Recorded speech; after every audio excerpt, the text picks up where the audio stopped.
বটি ধরার পর আমি বলি যে আমার পিছনে পিছনে আসো, আমাকে বলি যে তাহলে আমি যেহেতু নামবো তুমি একটু ওর পিছনে পিছনে এসে নিয়ে যাও। তখন ও ঘুরিয়ে আমার কাছে আসে, আসার পর আম্মু এর ভিতরে পিছন দিয়ে আসছিল, পিছনে আমার মা দাঁড়ানো ছিল, দাঁড়িয়ে দেখি হঠাৎ করে বাইরে থেকে একটি গুলি আসে, গুলি এসে কেচে কেটে ভেদ করে ওর মাথার এই সাইডটা থেকে এই সাইডে বের হয়ে যায়।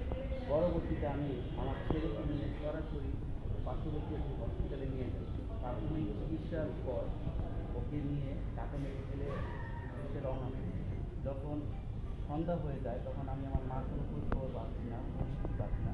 পরবর্তীতে আমি 8:30টার দিকে আমি আমার এক বাসা কলেজ মানে বাসের ফ্ল্যাটের লোকের সাথে কথা বলি যে আমার মাকে তো পাচ্ছি না, আপনারা একটু দয়া করে আমার মাকে একটু ফোনটা দেন, কথা বলি। সে বলে কি আপনার মা এই মোশাকের যে গুলিটা লাগছে সেই গুলিটা বের হয়ে আপনার মার পেটে লাগছে, আপনার মাকেও তো হসপিটালে নিয়ে করাচি হসপিটালে নিয়ে। তখন বলার পর আমি তো আর কিছু বুঝছি না, ছেলেকে নিয়ে থাকবো না মাকে নিয়ে থাকবো। পরবর্তীতে এই ঢাকা মেডিকেল থেকে খরচ মানে বনশ্রীতে যাওয়ার কোনো সুযোগই ছিল না, বাইরে এত গোলাগুলি ছিল এবং কোনো পুলিশই হসপিটাল থেকে বের হতে দিচ্ছিল না। পরবর্তীতে আমার এক আত্মীয় বোনকে বলি যে আপনি দয়া করে আমার মাকে একটু হসপিটাল থেকে রিসিভ করেন যাতে সে তার পাশে কেউ ছিল না। পরবর্তীতে আমার আত্মীয় যাওয়ার পর তাকে দেখে যে করাচি হসপিটালে ওই রুমের চেয়ারে সে তাকে শোয়ায় রাখছে।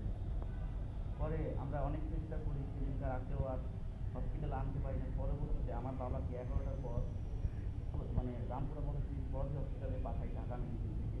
পাঠানোর পর আমার বাবাকে বলি যে যেভাবে হোক নিয়ে আসছে।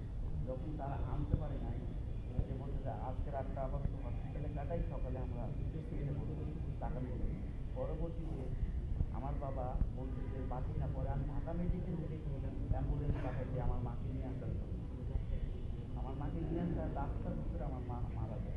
ওকে, এখন আপনি আমার ছেলে আপাতত মানে খাওয়া দাওয়া এমনি করছে, ও মুখে কিছু খেতে পারে না এবং ওর ডান সাইডটা আপাতত প্যারালাইজ আছে। এই এই সাইডটা উন্নত চিকিৎসার মাধ্যমে ঠিক হওয়া সম্ভব, যেটা আমাদের হয়তো বাংলাদেশে খুব কমই আছে, যেহেতু ওর শুরু থেকে শেষ পর্যন্ত চিকিৎসা এখন সিঙ্গাপুরে হচ্ছে, তাই সিঙ্গাপুরের ডক্টর বলছে ঠিক হবে কিন্তু এটা অনেক সময় লাগবে। হ্যাঁ, আর ওর যে মাথার এই সাইডের খুলি নাই, এটা হলো আলাদা আর্টিফিশিয়াল স্কাল্প লাগানো। এখন ও ডান সাইডটা আপাতত প্যারালাইজ আছে, নড়াচড়া করতে পারে না, কিন্তু ও কথা বুঝতে পারে কিন্তু বলতে পারে না, হাঁটা চলা করতে পারে না, স্বাভাবিক খাবার খেতে পারে না। আদালতের যারা আমার মাকে হত্যা করেছে এবং আমার ছেলের এই অসুস্থতার জন্য যারা দায়ী তাদের কঠোর একটি শাস্তি